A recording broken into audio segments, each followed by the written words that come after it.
Okay, for the significance of the vector curl, what we are doing, we are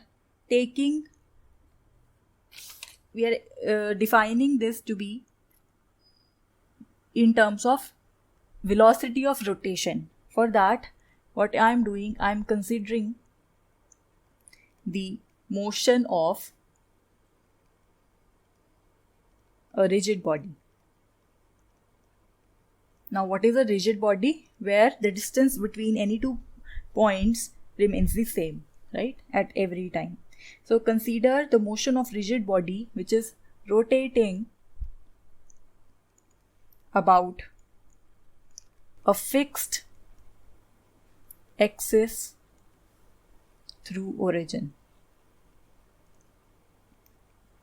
So what we are considering, we have considered a rigid body and it is, say, rotating about a fixed axis about O. So say this is the axis of this and it is rotating either in this direction or in this direction. Then we define if this omega vector, this represents the, if this is the angular velocity is the one which is due to its motion, right? Then the velocity v of any particle p, so the linear velocity of any particle p having position vector as r of the body, it is given by the relation v is equal to omega vector cross vector r. This you already know, right? So if we assume the components of this vector omega to be omega 1 I cap plus omega 2 j cap plus omega 3 k cap, in that case, what would be your v vector? Your vector v, that is going to be vector w or omega cross this position vector r. So how do you obtain the cross product? So you define the determinant of I cap, j cap, k cap, the components of vector omega, so that is omega 1, omega 2 and omega 3. The components of vector r, you can write the vector r to be x I cap plus y j cap plus z k cap in all the directions x, y and z, in which in x direction it makes the distance x, in y direction it has the distance y, and in z direction it has the distance z. So we can write here x, y, z.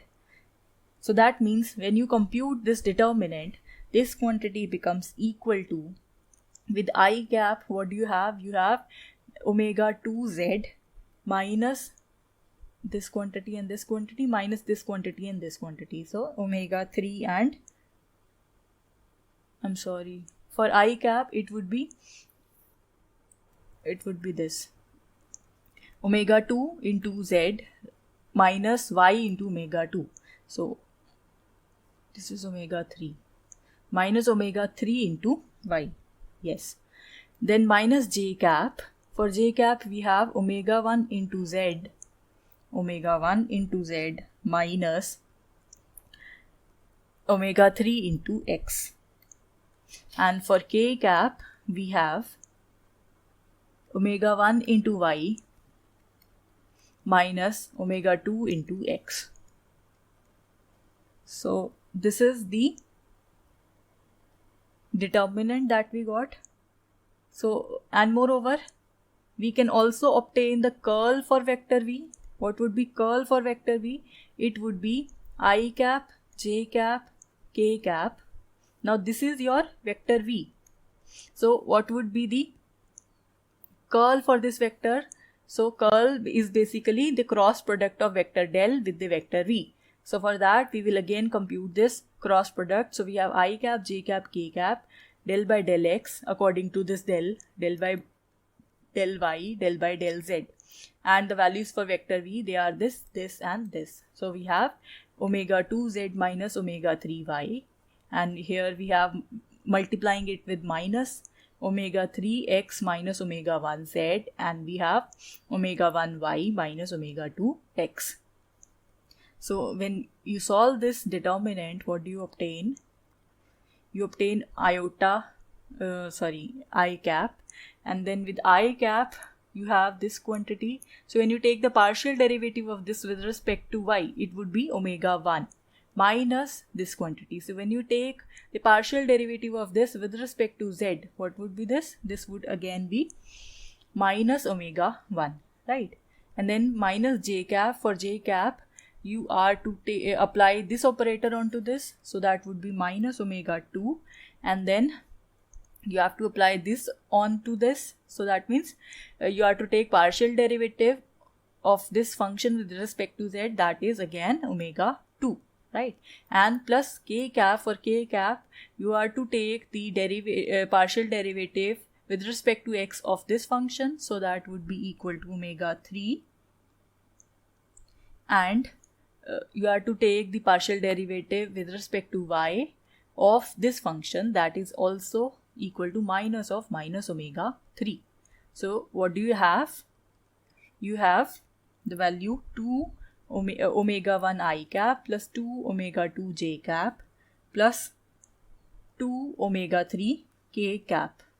So basically it is 2 times omega 1 I cap plus omega 2 j cap plus omega 3 k cap. And what is that? That is the vector for angular velocity that we defined here, right? So your curl V, this becomes equal to 2 vector omega. Therefore, you can also write, you obtain curl for vector V is equal to 2 times omega, or you say this omega becomes half curl of vector V. V was the linear velocity, omega was the angular velocity. So here you saw that we can say angular velocity, thus angular velocity of rotation at any point is equal to half the curl of the velocity vector. So angular velocity omega, that is equal to half the curl of the velocity at any vector. So basically this represents the rotation of the particular direction, right? For example, suppose this is some water body, right? Say we have this as the water body, and in this water body, suppose you are, so this is our water, and here you are playing here with a disc. So you are making this disc to float over this water body. So and suppose it has a design of this kind, right? So this disc with the movement of water will go in this direction, as well as it will rotate about certain direction. And at the center, this disc will only move in this particular direction. Suppose this is a river which is flowing in this particular direction, and if whenever you are here, your disc would then be going in this direction as well as rotating in this particular direction. So actually this rotation is represented by this operator curl. So here this gives you the direction which is perpendicular to actually del cross some vector f. This give you some another vector, say the vector g, then the direction of vector g is perpendicular to both the direction of del and vector f. So this is what you mean by calculating or taking the curl of some vector quantity.